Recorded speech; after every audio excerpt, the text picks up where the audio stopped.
Personally, I think the most consistently stellar plotline in the most recent A Song of Ice and Fire book, A Dance with Dragons, is what is going on in the North. It's an incredibly interesting political situation. In the aftermath of the Red Wedding and massive political shifts at the Wall, the North is thrust into a new order, one controlled by the Boltons, many of whom are very disliked by the region writ large. The Starks are shattered and scattered, and though we know that they are alive, the people of Westeros generally do not. Though there are some hints that some groups have picked up on and begun building conspiracies around. Today, I want to take a look at each of the surviving Starks and what their future may hold in regards to their political station as rulers of the North. As Robb did leave a vacant throne, he was king in the North, and it is very likely that one of the remaining Starks will end up taking that throne. So I want to go through each of those individuals and discuss what elements may aid them in pursuing that seat and what may hold them back from ultimately attaining it.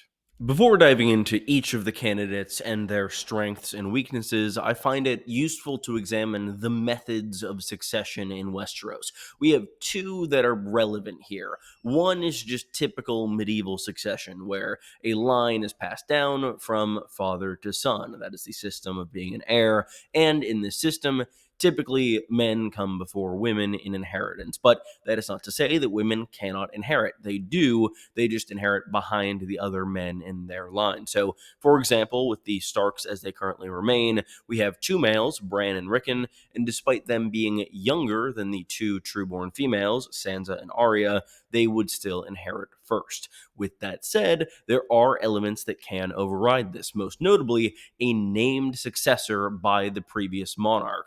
Robb Stark did write a will. That was the topic of at least one chapter in A Storm of Swords, though the exact contents of that document are somewhat ambiguous, and as a law student, I am taking wills, trusts, and estates this coming semester, so I am far from an expert as of yet. So there are elements there that could come into play and definitely do weigh for certain factors on different characters who could end up on this seat, and I do think that while there is often debate online as to what is the correct method of succession in Westeros, there's obviously enough division in universe to cause a war over it, that being the Dance of the Dragons.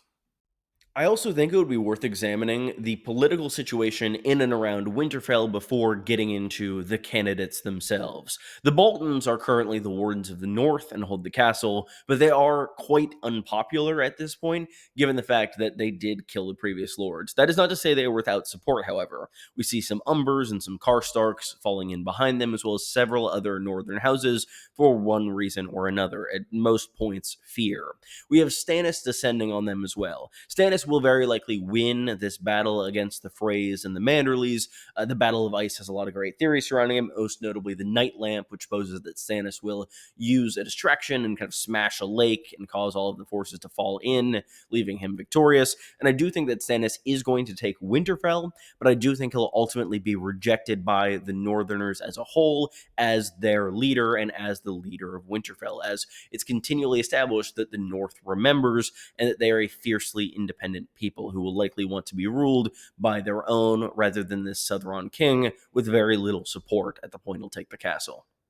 Let's start where traditional Westerosi lords would start, as far as the knowledge we currently have. Bran Stark is the oldest surviving trueborn male Stark, which is a lot of qualifiers, but they are the necessary qualifiers to allow him to take this seat in the eyes of the Northerners. With that said, there are a number of disadvantages to Bran Stark's general position at present. First and foremost, he seems to have no interest in becoming a king of the North. We see him ruling Winterfell in A Clash of Kings, especially, and a little bit in A Game of Thrones after Robb leaves, and despite him doing a good job at that point, we see his focus mostly set on the magical elements of the story rather than the political. I'm sure those will intersect in the series' future, but Bran is currently in a cave being tutored by Bloodraven and is nowhere near the relevant political faculties by which he could seize this throne that would, by traditional rights, be his. There's also the disadvantage that everyone in Westeros thinks that he is dead. That is a pretty big flag, and it would be kind of difficult to overcome at a point, because in order to make a claim like this, you do very much need to rally support. The elephant in the room is also that Bran becomes king in the final episode of Game of Thrones. While I do believe the show and the book will have very, very different endings, we know that King Bran is specifically a note from George Martin. And I do think that Bran becoming the king of Westeros at the end of the series does seem to preclude him from becoming the king in the North, either A, at the end of the series, or B, at some point before that, as I think he's going to have more important roles going forward, and him becoming king once would also kind of just undercut him becoming king again at the end of the series, I feel like. And I do think that's going to be a little difficult to pull off to begin with. So I think Bran is one of our less likely candidates. That brings us to Bran's little brother, Rickon Stark, who holds all of the same esteemed qualifications, such as being a dude and being trueborn. Rickon is in a much better position than Bran Stark. He's not off joining wizards and these magical tree people. No, instead he's on a cannibal island, which, while not great for PR, could end up kind of giving him this greater tie to the First Men, this culture from which the Starks descend. He also has the backing of one very important political force already. Davos's arc in A Dance with Dragons is entirely focused around Rickon Stark and retrieving him, even though the first few chapters don't really clarify that that is going to be Davos's ultimate goal in winning the Manderleys to Stannis' cause, as at this point, Rickon has been off on this island for the better part of a year, and the Manderleys are pretty much the only people in the North who know where he is. It seems as though Davos will likely be successful in this mission, as we do see the Manderleys likely switching allegiances for Stannis in Theon's later story, but Davos as a viewpoint does vanish part of the way through A Dance with Dragons, so we don't see how this storyline concludes. But Rickon Stark will very likely be A, brought back into the fold, and B, a political, if not player, pawn.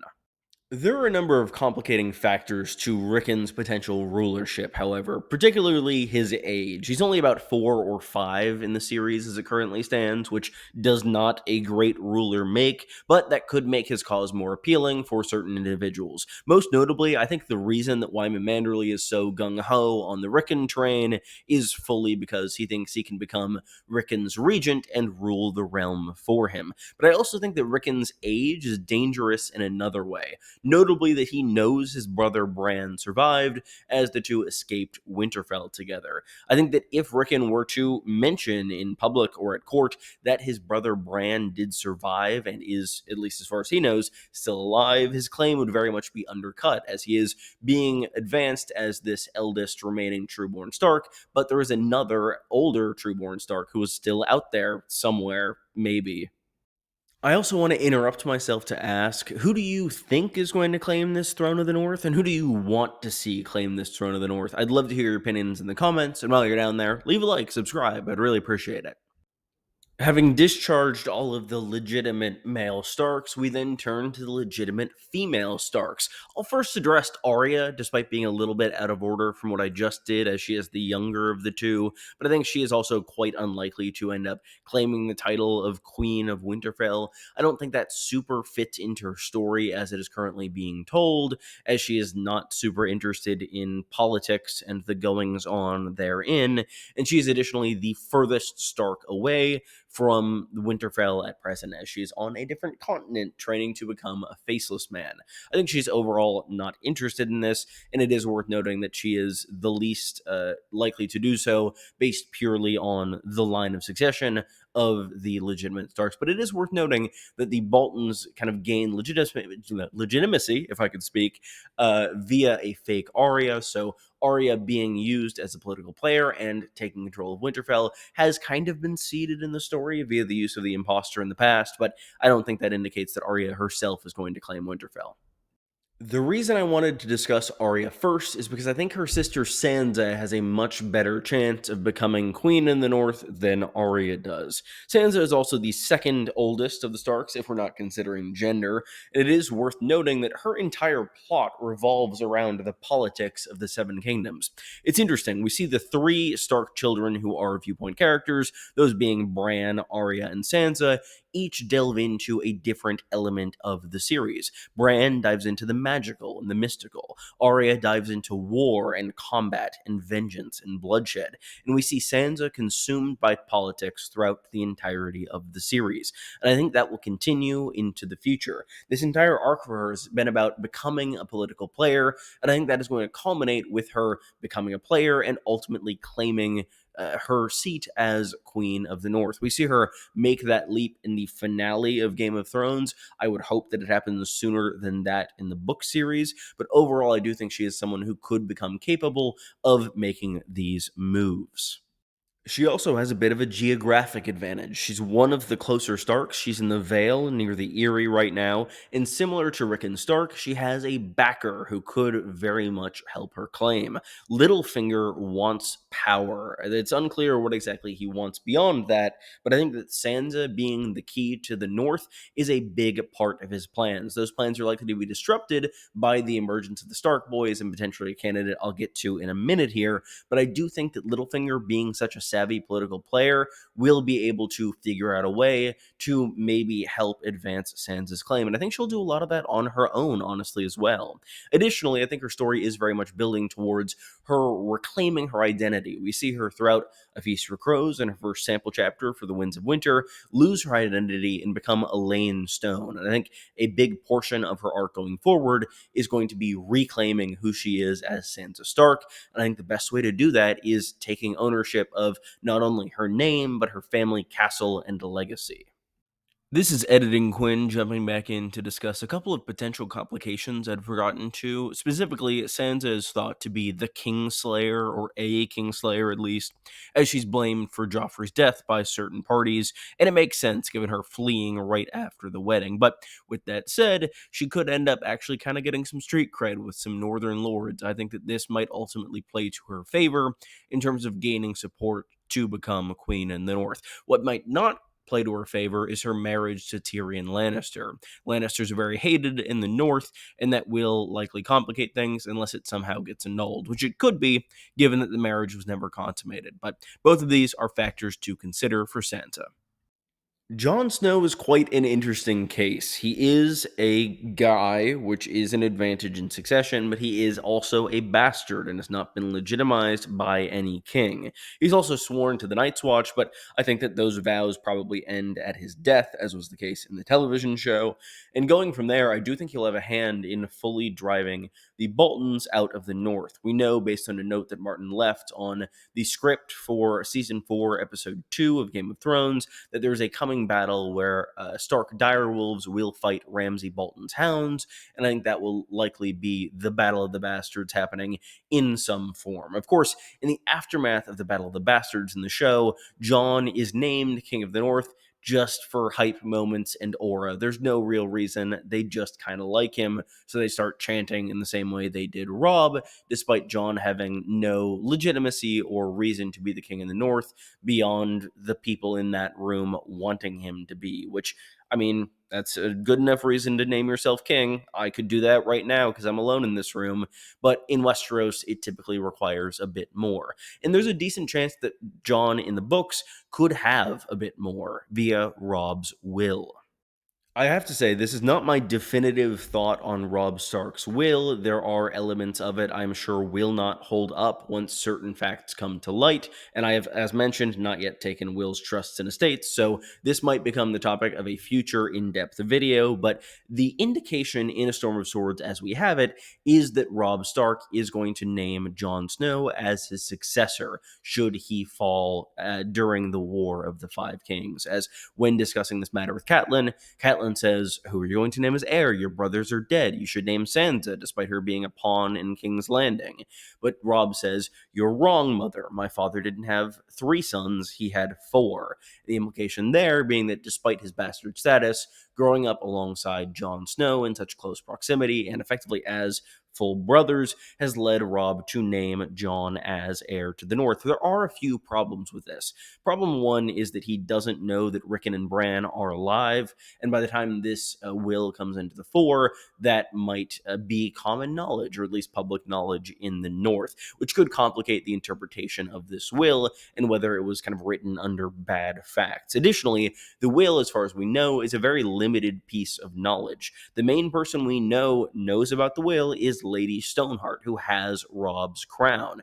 And it's strange because she really doesn't like Jon Snow, and I don't think she would willingly name him as king in the North unless she is super changed from what we've known of her, though I don't think that her disliking Jon is something that would change in her death necessarily.